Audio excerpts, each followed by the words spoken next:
Should you always book your port excursion through the cruise line you're traveling on or look elsewhere? I'm Gary Bembridge of Tips for Travelers. In this video, I'm going to look at the reasons for and against booking a cruise excursion with the cruise line you're traveling with. Now, why should you go on an excursion with a cruise line, which is the thing that most people default to? Well, first of all, one of the things that cruise lines do is they guarantee that if any excursions through the cruise line, if it gets delayed, the ship will wait for you. So that is one reason that people love to book cruise line excursions, is knowing the ship will wait for you. If you book any other way, or you go on a private excursion, or you tour yourself and you're back late, the ship will not wait for you.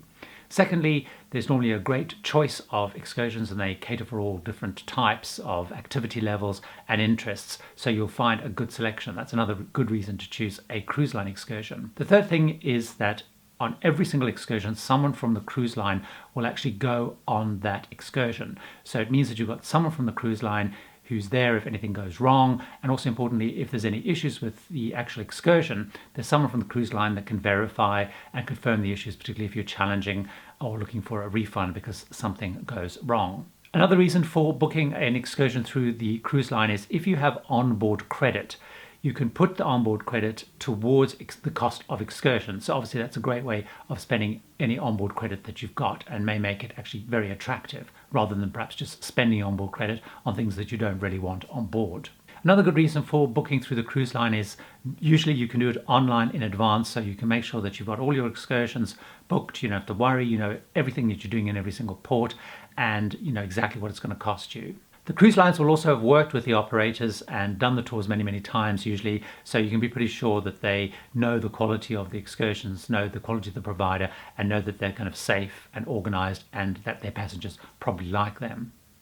So why should you not book an excursion through the cruise line and look at other alternatives?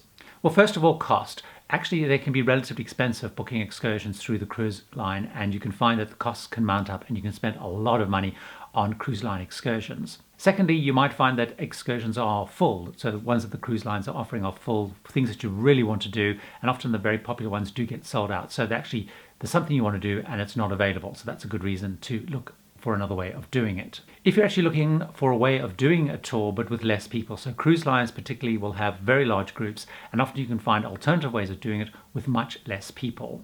And if you are worried about the ship leaving without you, there are also many options where the suppliers will guarantee to get you back to the ship, or will make sure that you get repatriated with the ship if for any reason they cause you to be late back. The other thing you might find, if you have a special interest, whether it's golf or a particular hobby, you might also find a much more specialist excursion with a provider other than the cruise line. Because the cruise line is really catering for the mass of people, for the broad interest. So if you have a very special interest and you really want to do something very unique and different in a particular port, that's another good reason for looking at an alternative to a cruise line excursion. Cruise excursions can cost a lot of money. It can be many hundreds of dollars added on to your vacation cost. Hopefully that's given you confidence to consider alternatives to simply booking an excursion with the cruise line. It could save you a lot of money and give you many more options and possibilities. If you liked the video, I'd love it if you gave it a like, but even more importantly, please subscribe to Tips for Travelers and you'll get much more cruising and travel inspiration, advice and tips.